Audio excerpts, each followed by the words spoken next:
The topic today on that stream is Civitas Dei, the city of God. And we are starting the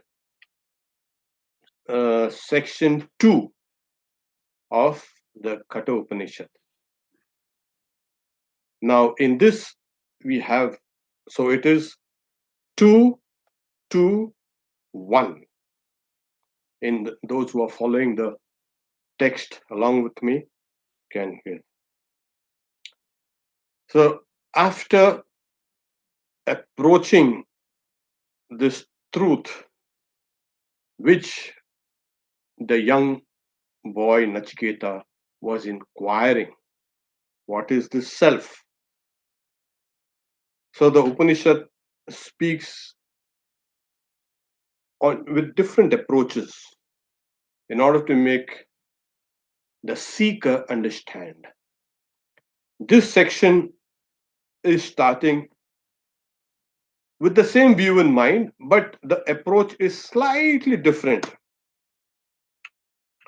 Why is that? Why is there no one road to truth?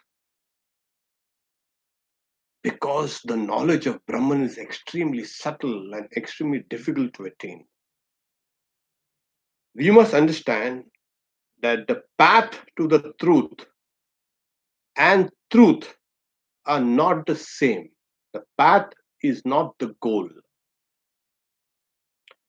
So that's why the goal, truth, the self, the Atman, the reality, can be approached to different paths. And that's what Sri Ramakrishna has said, Jotomot Totopot, as many faith, so many paths.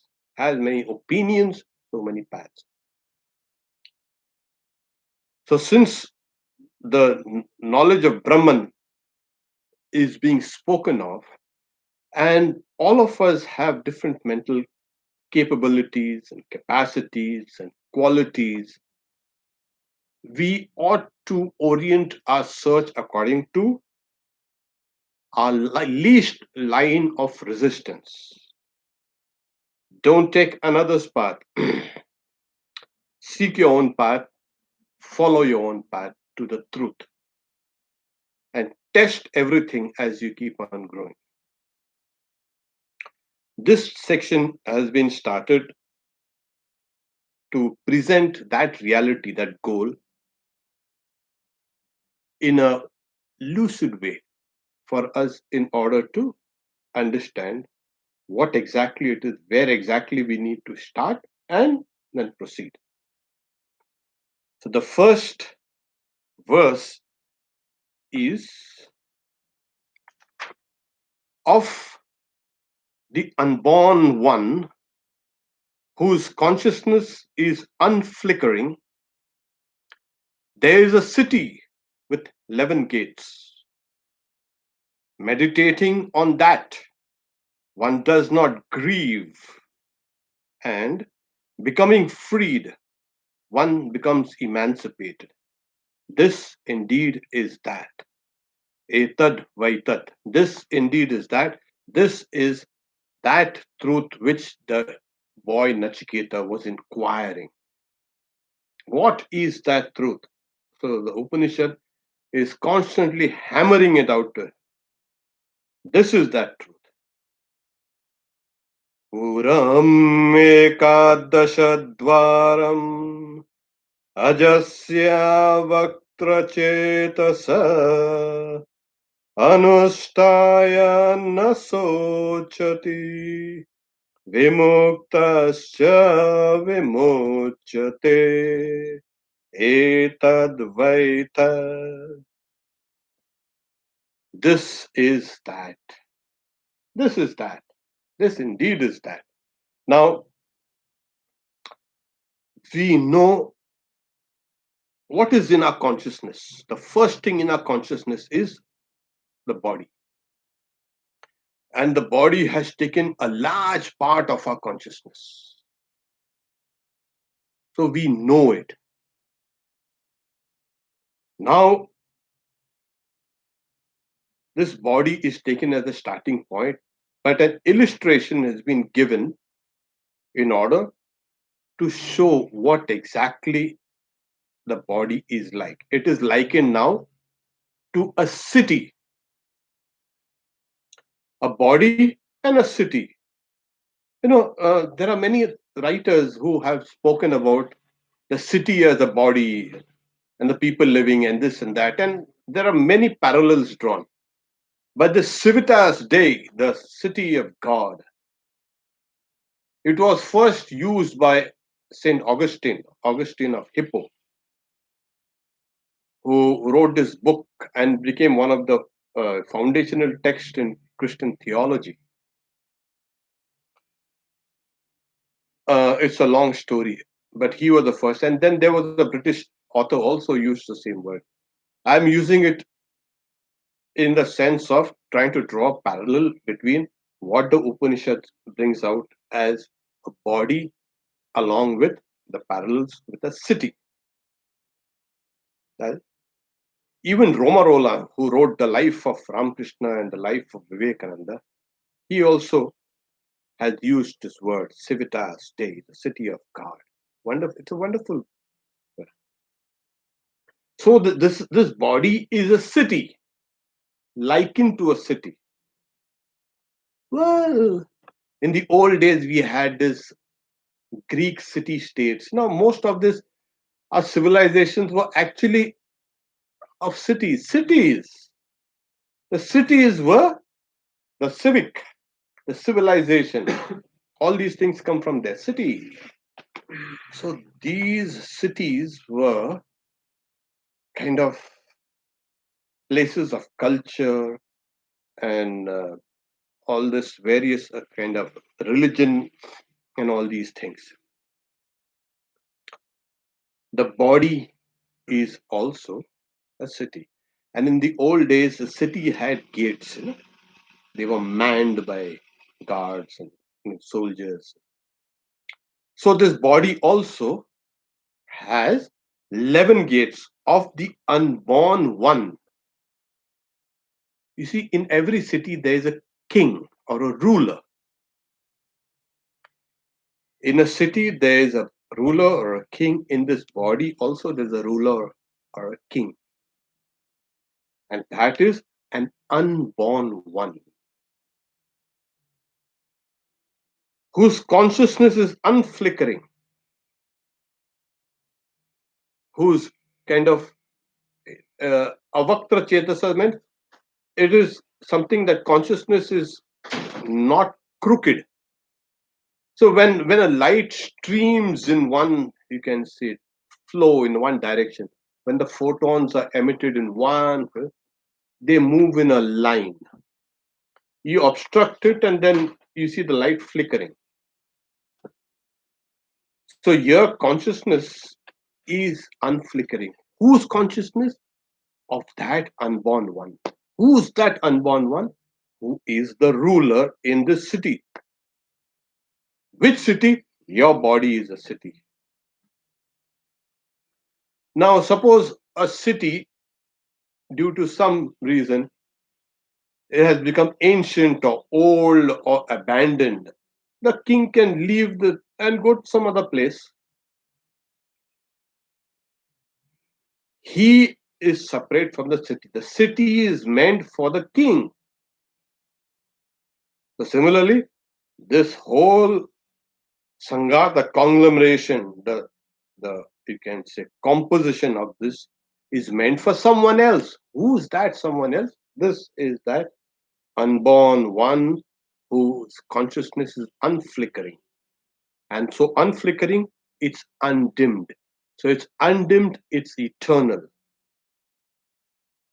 And the city here, there is a city with 11 gates. Generally we had a city just closely guarded, the gates or 4 gates or 5 gates or whatever. So here this body is a body with like a city with 11 gates. So what are the 11 gates? The 11 gates are, as the commentators have said, 1, 2, 3, 4, 5, 6, 7. There are 7 gates here. One is the navel, 8. Two are in the organ of evacuation and organ of generation. So, so that makes it uh, 2. And there's 10. There's another one. Where's another one? Another one is here at the top of the head. That's where the soul of enlightened people live. Thousand petal road.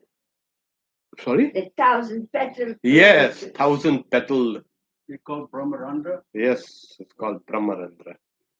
So we have this city now has 11 gates. So like the city and the dweller in the city. The dweller is that consciousness. Now when you understand your own, oh my God, yeah, this is like a city. There is one ruler who's constantly kind of looking after everything. So if that consciousness is be dimmed or flickering or anything like that, what happens? The city will suffer. If the ruler suffers, the city suffers. So this ruler is always there watching the state of your conscious mind, your subconscious mind, or your waking state, your dream state, your deep sleep state. It's always there. The next line is one does not grieve. What is this grieve? Yeah, because why? Why should you grieve? You grieve because there's some loss or there's a fear. When you know that this body and all its whatever its composition is meant for that ruler, then you know, oh, this body is not meant for another body. This body is not meant for enjoyment. This body is not meant for any other thing, but it's a citadel. It is the kingdom of that one. It is meant for that. So you shift your attention from the body and its needs, etc., to the owner of this place, the one who dwells in it, for one whom the body has been created. So when you meditate on that, meditating on that, one does not grieve because one is freed from fear and anxiety. And becoming freed, one becomes emancipated. Freed, what do you mean? That person becomes free from all bondages and all duties and all responsibilities. One becomes free first year. The first taste of freedom is experienced here. And then this is the relative, you can say, freedom that's experienced by the individual soul. And then the next level of freedom that's experienced is vimuchyate, becomes emancipated. That is, does not, the commentator said, does not need to take up a body again, free from reincarnating oneself again. So this is one becomes freed from all duality, all fear and anxiety, and one becoming freed, one is emancipated. Now, what is the king looks like? In the previous section, we had seen that Purusha, the size of a thumb, bright and without smoke. Where is it? It is there in the cave of the heart. In the deepest recesses of our being is that Purusha. Why is it mentioned as size of a thumb? Because it is delimited by that space out there, the supreme space within the heart. It appears like that. However, since we are talking about the city of God, so this is Puram Ekadvasha Dwaram Ajasravakra Chetasa. Pura, Pur is city, Puri. Now, there was uh, a tourist who went round India and he returned back to England. And then this friend asked him, "Oh, how did you enjoy your tour of India?" "Oh, everywhere I went, it was either poor or bad. Poor or bad? Yes. Oh, India is like that, poor or bad?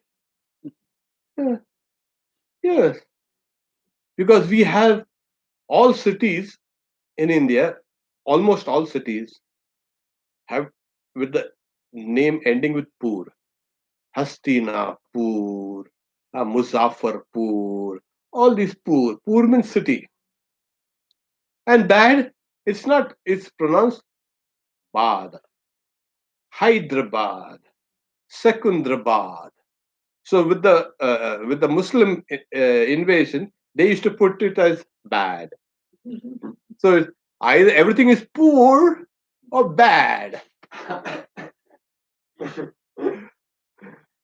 So they say, what's that? Poor or bad? So this poor, this is a city. This body is now poor, puri, poor.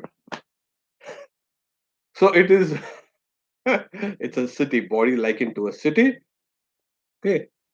So, and we have, like a city has different, you can say officials, you have these civic officials, you have these politicians, we have bureaucrats, we have technocrats, we have doctors, we have engineers, we have this, and they are all part of a city. Now, suppose the water and power board of LA, this power and water department, suppose they said, okay, we'll move to another city, we're not going to work here. See what happens? Everyone will have to run away from here. There'll be no water and power. So, this city is made of all these various components. The body also is like that. Everything's there that functions with each and every other thing. Why is all this? To keep the body and to keep the city running. Otherwise, it will have to be abandoned. So, in this city of 11 gates, remember the 11th gate is here. That's important. I don't know, when we were young, maybe she knows. The mothers used to put oil on the head of the child to massage it. And we are very young. At times, at least I used to retch. Ah, what happened? Generally coconut oil is used. Where we were kind of growing up, the coconut oil, and I used to feel the taste of coconut oil in my throat, and I should not like that taste. Ah, my mother used to say, "But I'm putting the oil on the head. I'm not putting putting it in your mouth." But then I'm getting the taste of that oil here in my throat. So, and imagine the mothers who use this mustard oil or linseed oil or whatever. Mustard oil is generally used. The child used to gag. So that was, and after I used to wonder how come there's no kind of connection between that and here. But after many years of then studying the philosophy of yoga, then I said, oh my God, there is a subtle channel there inside. Mm. There was also another, we were also there when we were young and we were thirsty and we were asking somebody, let's go if you're feeling thirsty, we're playing.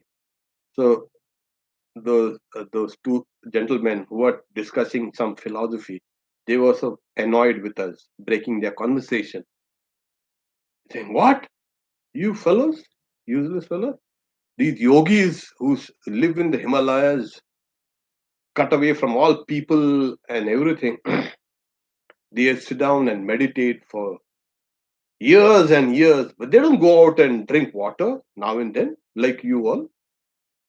So we are curious. Really, they don't drink water? No, they take they curl their tongue up and they drink that nectar which descends from that thousand petal lotus. Oh,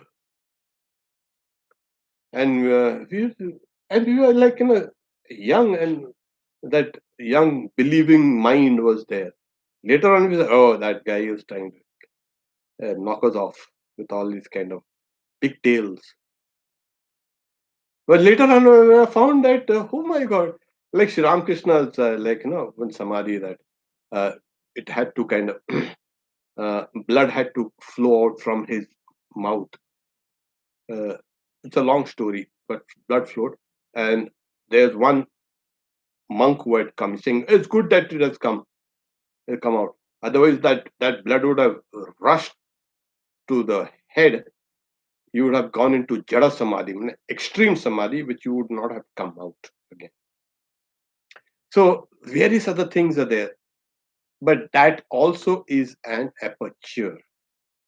It may not be very gross, but it is subtle. So one of the fine, you can say, mystic nerves, which is called Sushumna, runs up through that, the Brahmarandra. So, so this is the city of nine gates, and the city is meant for one who is unborn. The moment you see it's unborn, the city is born, the city grows, the city develops, but this is a different element from the city, from its components. Suppose you build a house, this beautiful house is being built, and it's built and is kept like that. Nobody moves in. What happens?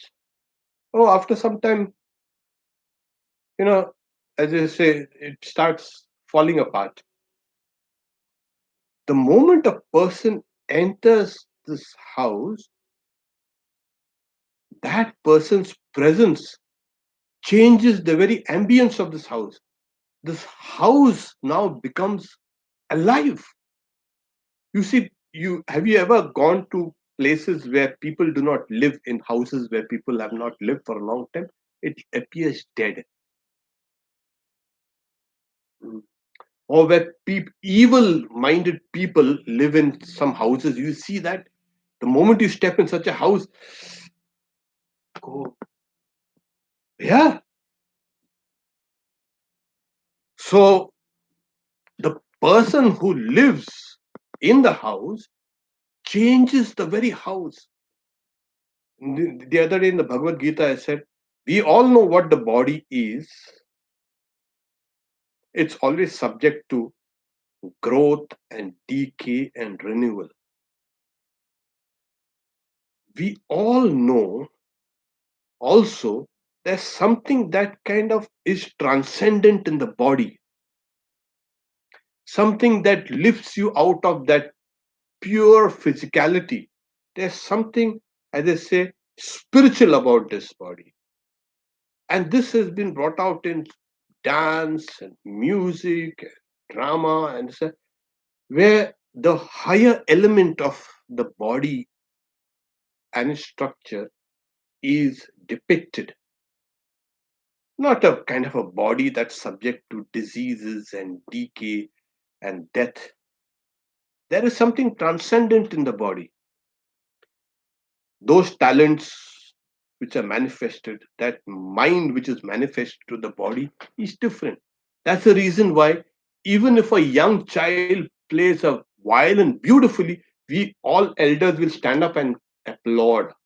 Why? We are respecting something within the body, with the perishable body, yet which is some like it imperishable. You notice it. Yeah, there's something kind of divine here. And the moment if you see that divinity has gone, then what happens, we don't even want to keep the body for long. Oh, take it out, bury it, cremate it, do whatever it was, but take it out. There is that missing element now in the body, the missing element in the city. This is that whose consciousness is unflickering. You see, what happens is hitting somebody, abusing somebody, murdering somebody is by all in all civilizational standards prohibited everywhere. Yet people keep on doing it. Why? Why do these people behave like this? And why do people kill animals and birds? The moment you can understand yourself as a distinct entity, the consciousness which is here, and we meditate on that, meditating on that, when we keep on understanding ourselves as a soul, you will see others also as souls. You will not hurt anybody. You will not abuse anybody. You will not kill anybody. It's as simple as that. And okay, human beings have souls. What about animals? Animals also, they don't have souls. Oh no, they too have souls. So what happens? Your ideas of divinity are now extending to the whole of creation. The more you meditate on your own divinity, on that unborn whose consciousness is unflickering, the more you can meditate on that king within, the ruler within, that is reflected in your behavior. You will not, you will be the most, you can say, humble and gentle and loving and compassionate to everything, to all the creation. There will be no high or low for you. For you, everybody will be an embodiment of the soul, not anything else. Because we are meditating on the body. I'm the body, I'm the body, I'm the body. I want this, I want that, I want to eat, I want to sleep, I want this, I want that. We look at everybody as bodies. And then what happens is we tend to exploit. I only will keep this body nice and safe and comfortable by exploiting everything around me. That is how exploitation comes. And extreme exploitation becomes evil. People say, what is the cause of evil? The cause of evil is the idea that you are the body. Now switch over. The verse says, meditate on that one which is unborn with unflickering consciousness. There you are. The moment you think of yourself as a body, you're meditating on it, taking care of it, and that's what everybody keeps on telling you. You are the body. Religions say, no, you are not the body. But everyone else keeps on telling you. We tend to become selfish. We tend to become narrow. Then there's the fear of death and anxiety, and stress and depression. And when something going wrong with this body or with this mind, people take up to drugs and alcohol and go for suicide. What's this? We have been kind of misled about the whole thing. Can't we understand this body has a ruler here within? And the more you meditate on that, this is the idea. One does not grieve and one becomes free. As you meditate on that Atman within, that unborn, unflickering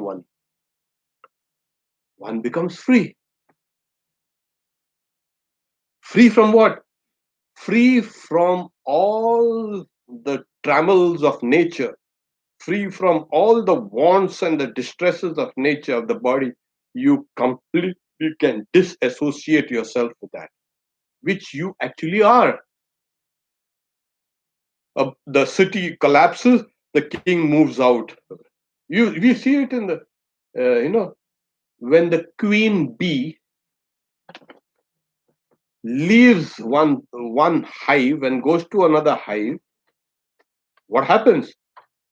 Oh, that queen bee is followed by a swarm of other bees, a swarm of helpers, and she sets up another one.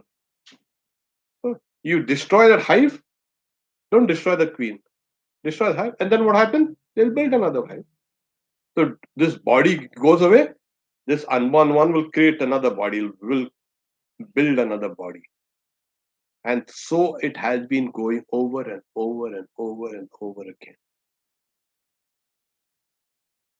When this, at the end of the journey, you understand, oh my God, I should have been concentrating on that unborn one whose consciousness is unflickering.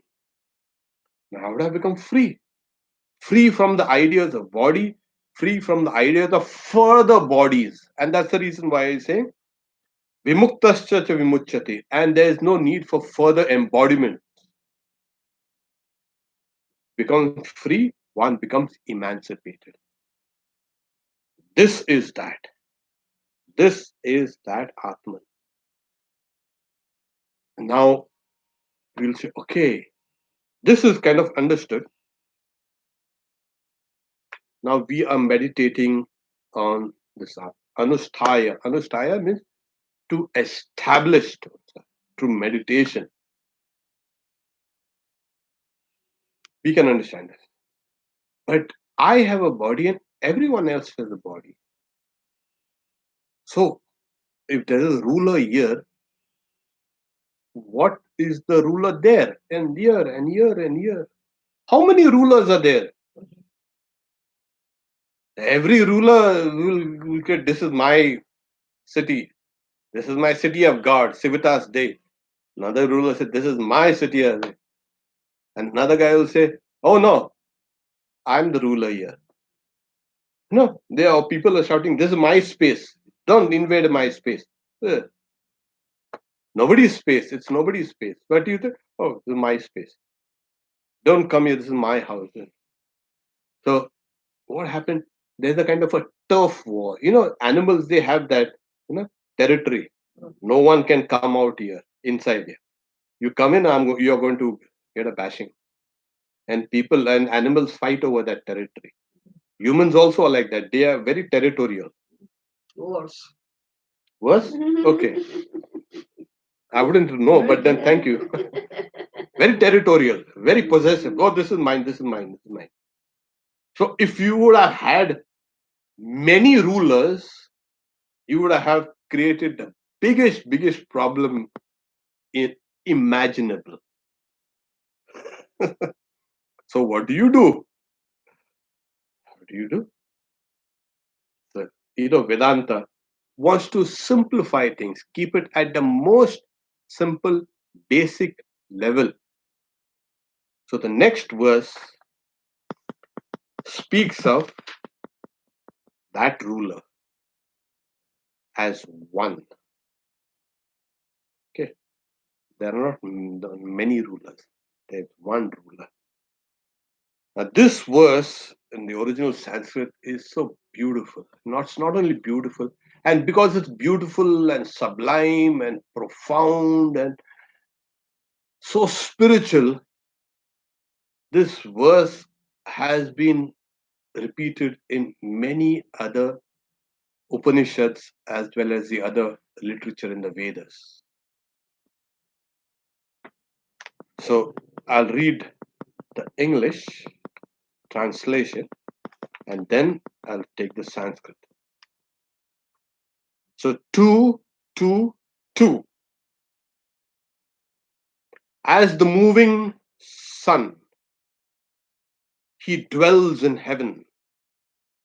As air, he pervades all and dwells in the interspace. As fire, he resides on the earth. As soma, that's a soma juice, he stays in a jar. He lives among men. He lives among gods. He dwells in truth. He dwells in space. He is born in water. He takes birth from the earth. He is born in the sacrifice. He emerges from the mountains. He is unchanging and he is great.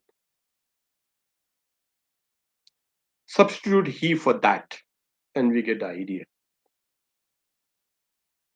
There is that Adrija here. Now you know what is Adrija. It's What? coming here. Hamsa Suchi Sad Vasurantariksha Sad Hota Vedishad Atitir Duro Nashad Rishad Varasad Ritasad Vyomasad Abja Goja Ritaja Adrija Ritam Brihat. Was it not? We'll come down. We'll come down to your guru gave you the name Adrija. Swami Swahananda gave it. Swami Swahananda gave it. I wanted the name of Durga, but I didn't tell Swamiji. And he gave me Adrija, Adrija is daughter, Durga. daughter of the mountains, Yeah. daughter of the Himalayas. Born from the mountain. Himalayas is the mountain, and Himalayas also is the father of Durga. She was the daughter of Himalayas. So she is born from the Himalayas. And that's why she comes down once a year. And she's Cybele and all these other, goddesses are there in Roman and Greek and you can say mythologies. They have a kind of a similar, you can say, origin. The daughter of the mountain riding a lion, uh, carrying a trident or a spear. It is there in many cultures. Yeah, amazing. So Adrija is actually the name of the father. No, the daughter. Adrija is the name Of Durga. of Durga. We'll come down, we'll explain how the Vedanta looks at this. That's a personalization of your name. Mm-hmm. So it's a Hamsa Suchi Sad Vasuran. Beautiful thing. Hum. So you say Hamsa. Sa hum. Hamsa. Sa hum. There's a so hum. So hum. So hum. So hum. So hum. You breathe in. So breathe out. Hum. So hum. So I am that. I am that. I.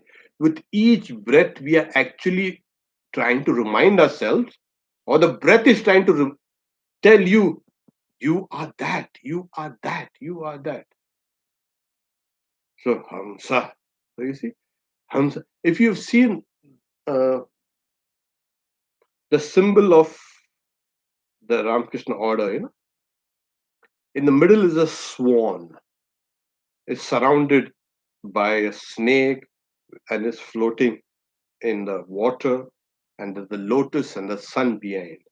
Swami Vivekananda gives the example of the serpent of yoga, the water of karma, the lotus of devotion, bhakti, and the sun of knowledge. And with the combination of all these four yogas is a vision of the Paramatman attained. And below that, he wrote, Tanno Hansa Prachodayat. May that Hansa, May that supreme soul in us be awakened. Beautiful. So Hamsa is that supreme soul. Now, what is its symbol? Here, the symbol is Sa, Hum, Sa, Hum, Hum, Sa, Hum, Sa. What is the symbol? Here, the symbol, and which has been explained in the Vedas also, the sun is the symbol of the self. Why? Because all life has been derived from the sun. Imagine that there was no sun. Yeah, we can imagine, of course. Everything is dark and everything will be lifeless. We can imagine like that. But the sun is the source of everything, all life, every particle of dust, every breath of air, every creepy, crawly, everything is actually nothing but based on sun. When I first came here, they saying, I said, oh, it's raining here. So Shiva says, Swami Atma Tattvananda, they say, in California, we don't say it's raining. For us, rain is liquid sunshine. Rain here in California is liquid sunshine. So here you have liquid sunshine. Everything is actually a form of sunshine. Imagine if there was. So that which is central to all life and to creation here, gross creation, the most visible symbol of that is the sun. So that's why Hamsa, that supreme self, is symbolized as the sun. Okay, I think this is clear. So as a sun, he dwells in the heavens. That dwells in the heavens. Obviously, the sun, if it was too close to us, what would have happened to us? Though it is essential, we would have been fried. So it is called the eye. Suryo yata sarva lokasya chakshu. The sun, like which is the eye of the whole world. And even in puja, before you do the puja, do you have a mantra? Om Tad Vishnu Paramam Padam Sada Pashyanti Suraya Diviva Chakshuratatam. I salute that long striding Vishnu, that Vishnu who dwells there, who is the eye of this whole universe and sees everything. You have to first invoke that Vishnu. Om Tad Vishnu Paramam, of that long striding Vishnu, or the one whose supreme, you can say, aspect is in the heavens. Sada Pashyanti, who always sees. So we get the idea. That's the eye of in Egyptian mythology, you have the eye of Horus. Horus was a god. And even today you have like the eye. The eye was, in we have in I used to wonder, in Puri we have a very famous, a very holy shrine called Jagannath at Puri, the Lord of the. And there the Lord's eyes are like wide, big eyes. And you know what? When you eye, and it's unblinking. Ajasra Bhakta Tetasa. Unflickering. So whenever there's some trouble anywhere, they say, those guys will say, be careful. That deity with those unblinking eyes is watching you. Hmm. Chokku sabu dekeche in Odia, this Odisha language. Yeah, kind of wonderful. The symbology and the kind of the connection with all of us. So that sun is the visible symbol of that supreme being. So dwells in heaven. That is a subtle realm. As air, Vasu, Antariksha, in the middle spaces. So the heavens and the intermediate space and the earth. These are the Bhur, Bhuva, Swa. Bhur, Bhuva, Swa, Tat Savitur in the uh, Gayatri Mantra. Tat Savitur, that sun. There also is a sun. It's, you are praying to that sun. You're praying to that sun. You're praying to that supreme sun. Make me intelligent. May I be awakened. So almost all of the ancient, you can say, religions, they had something called a sun worship. All of us were sun worshippers. Vishwamitra came out with God. He rediscovered it. Vishwamitra. So Vasu, Vasur Antariksha. So Vasu is, the commentator Shankaracharya says, Vasa is that which gives us all a place to dwell. Vayu, if there was no air, there would have been nothing. Imagine, there's a sun, but there's no air. So you have another element there. So, yeah. So that which makes everything again enlivened. So there is air outside, there is air inside, prana inside, prana outside. Okay.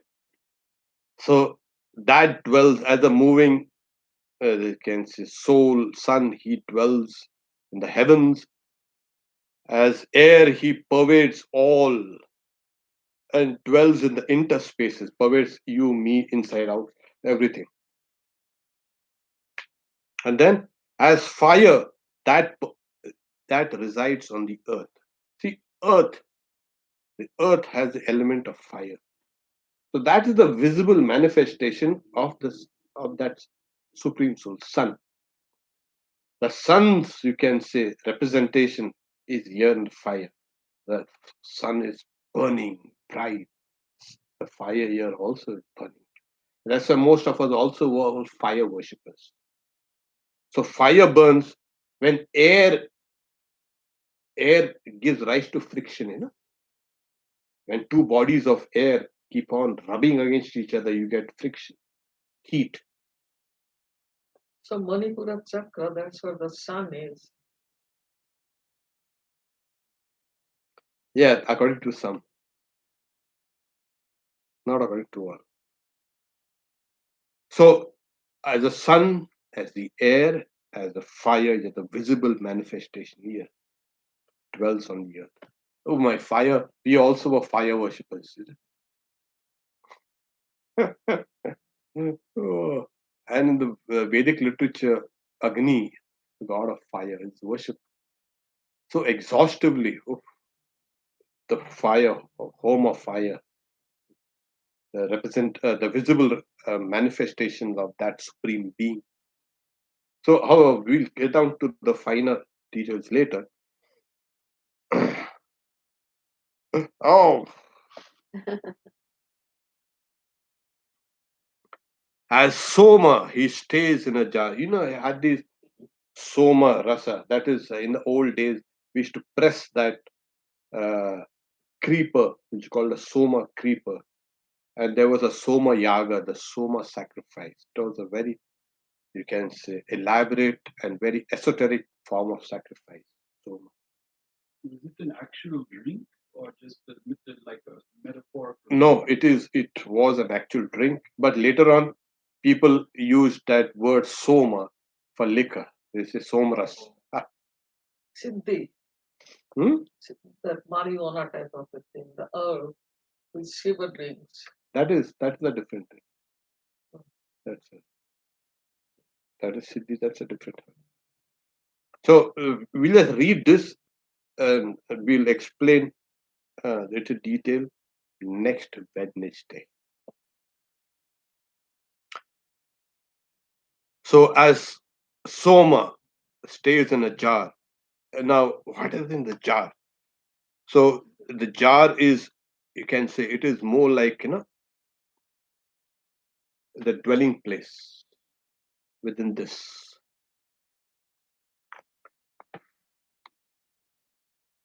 That lives amongst people, that lives amongst gods, that dwells in truth, that dwells in space, that is born in water, that takes birth from the earth, that is born in the sacrifice, that emerges from the mountains, that is unchanging, and that is great. So we are talking about the ruler, one ruler. That one ruler pervades everything and everyone. So this verse is just to eliminate the idea of many rulers. There is one, and that's supreme. That's why that is unchanging, that is great, that is, you can see, the sacrifice in the water, in the earth, in the skies, in space, in sacrifice, in, you can say, in people, in the gods, everywhere is that one ruler. That is, so this is the city of the gods. These are the cities of the gods. It is that one God that dwells everywhere. We stop here for today. Take this up next Wednesday. So now you know what's your Adrija. Is born from the mountains. The Yes. mountains. Emerges from the mountains. Yeah. I like that idea. Om Shanti Shanti Shanti Hari Om Tat Sat Shri Ram Krishna Arpanamastu. Horace, is there a similarity between Rama